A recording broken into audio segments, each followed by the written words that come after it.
ஜெயம்மா, எங்க அப்பா அம்மா வெட்டிங் டேக்கு அவங்களுக்கு எதுவும் கிஃப்ட் கிடையாதா? அதெல்லாம் இருக்குடா. நீங்க முதல்ல கோயிலுக்கு போயிட்டு வாங்க. நான் சர்ப்ரைஸா ஒரு கிஃப்ட் வாங்கி வச்சிருக்கேன். சரி ஜெயம்மா.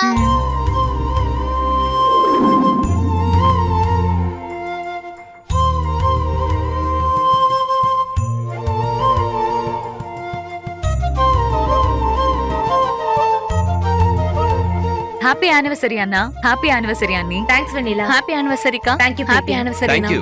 ஹாப்பி ஆனிவர்சரி மாமா. தேங்க்ஸ் மாப்ள. ஹாப்பி ஆனிவர்சரி அக்கா. தேங்க் யூடா. ரொம்ப தேங்க்ஸ் மாப்ள. அக்கா, நேத்து தான் உங்களுக்கு கல்யாணம் ஆன மாதிரி இருக்கு. அதுக்குள்ள 8 வருஷம் ஆயிடுச்சு பாருங்களேன். உங்க ஆனிவர்சரிக்கு எங்களுக்கு ட்ரீட்ல எதுவும் இல்லையா? ட்ரீட் தானே, வச்சிட்டா போச்சு. மாப்ள, கோயிலுக்கு போயிட்டு அப்படியே தியேட்டர் மால் எங்கேயாவது போயிட்டு வாங்க. ஐ மாலக்கா, ஜாலி ஜாலி. ஆமா, இருக்கிற ஆபீஸ் வேலையில இவங்களை நான் கோயில் கூட்டிட்டு போறதே பெரிய விஷயம். இதுல எங்க இருந்து மாமா தியேட்டர் மாலுக்குலாம் கூட்டிட்டு போறது? இன்னைக்கு ஒரு நாள் ஆபீஸ பத்திலாம் யோசிக்காம பவானியோடையும் குழந்தையோடையும் டைம் ஸ்பெண்ட் பண்ணுங்க மாப்ள. அப்படி சொல்லுங்கம்மா. நீங்களே சொல்லிட்டீங்க, அப்புறம் என்னத்த கண்டிப்பா கூட்டிட்டு போறேன்.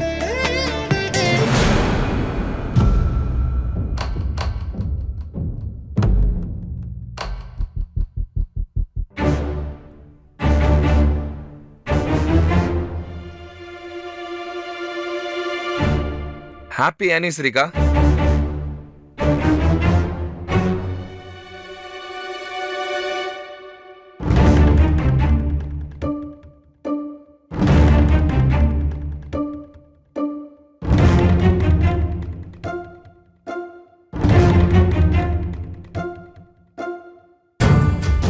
பவானி, அவன் தான் உனக்கு விஷ் பண்றானல்லம்மா. இப்படி எதுவுமே சொல்லாம முகத்தை திருப்பிட்டா என்னமா அர்த்தம்? என்னப்பா சொல்றீங்க? என் புருஷனை பத்தி கண்டபடி பேசி அவரை அசிங்கப்படுத்துவா. அவன் விஷ் பண்ணதும் நாங்க சிரிச்சுக்கிட்டே ஏத்துக்கணுமா? அதெல்லாம் ஒண்ணும் தேவையில்ல. எனக்கு இப்படி ஒரு தம்பியே இல்லைன்னு கூட நான் நினைச்சுக்கிறேன்.